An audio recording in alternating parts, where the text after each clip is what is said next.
So we're in probably the global financial center for banking, second or maybe the same as New York City, but we have a lot of international currency trades here in London. Yes. We're pretty much in the center of fintech because we're in Shoreditch, which is where technology always started here because of the cheap rents. So I've interviewed countless fintech CEOs in here that are trying to disrupt the pension market, I've had TransferWise in here, their CEOs, trying to disrupt currency exchanges in banks by going peer-to-peer. But the funny thing is that a lot of them stay away from Bitcoin. Yes. And at the same time, and I'd love to hear your thoughts on it, sometimes the banks dip in a little bit. And as I know you've said before, they'll say, oh yeah, well, we don't want to talk about the Bitcoin, but we want to talk about the blockchain. And they kind of, I don't know, maybe choose and pick based on politics or, marketing, or I don't know. What am I seeing flush out in those movements and those ideas? Well, I think it's important to realize that because Bitcoin is not owned or controlled by anyone, it's not very appealing necessarily to companies that want to carve out a niche in the market and control it. They have to take a much bigger leap of faith. It's a decentralized, very disruptive technology that flies in the face of every regulatory system that exists. And so at the moment, that's a bit outside of the comfort level of most businesses, which is fine by me. Because to the audience that I think we should care about, which is the vast unbanked in the world, the people who suffer under hyperinflated currencies, optimizing the shopping experience or the yields on their pensions is the least of their concerns. Right. I mean, I live in the Western world, so now I have all these choices when it comes to banking, things I can invest in, services. And so for me, Bitcoin isn't as necessary as some of these other 4 billion people that might not be able to even hold a currency that doesn't inflate by hundreds of % overnight. Absolutely. And you have the freedom to trade in any currency you want, to trade on any stock exchange in the world you want, and you can do that any time of the day or night you want. Investment Club. Today, I consider it the best investment that I've ever made. We get 4 projects presented a week by their associated CEOs. Personally, I'm completely blown away by the quality of these projects, and I know of nowhere else where I would be given this same opportunity. Each week that passes, I feel more appreciative of the fact that I'm a member of this group.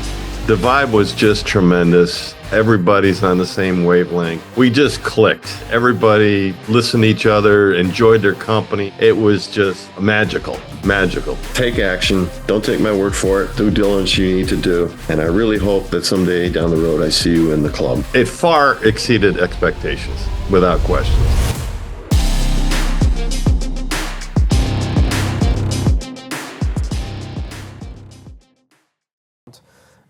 And your government is not confiscating your bank accounts, is not setting limits on your ATM withdrawals. But, that may change. It wouldn't be completely out of the realm of possibility that you have a currency crisis even in the UK. We don't know. Yeah, we don't know. And it's interesting because as an American citizen here, I have some dollar balances and no one wants to touch them here. Yes. Because of how hardcore the US tax system is and the IRS when it comes to cracking down on world citizens. So it doesn't even matter that I've filed my taxes every year since I was 12 years old, is that they don't even want to touch it. They're like, American dollars? No thanks. So I'm actually discriminated based on my currency and my citizenship over here. Now, it's a small version of it, but it's a small example that these currencies aren't as fungible as you think they are, Right, so there's 2 aspects to a currency. There is markets, and then there's politics.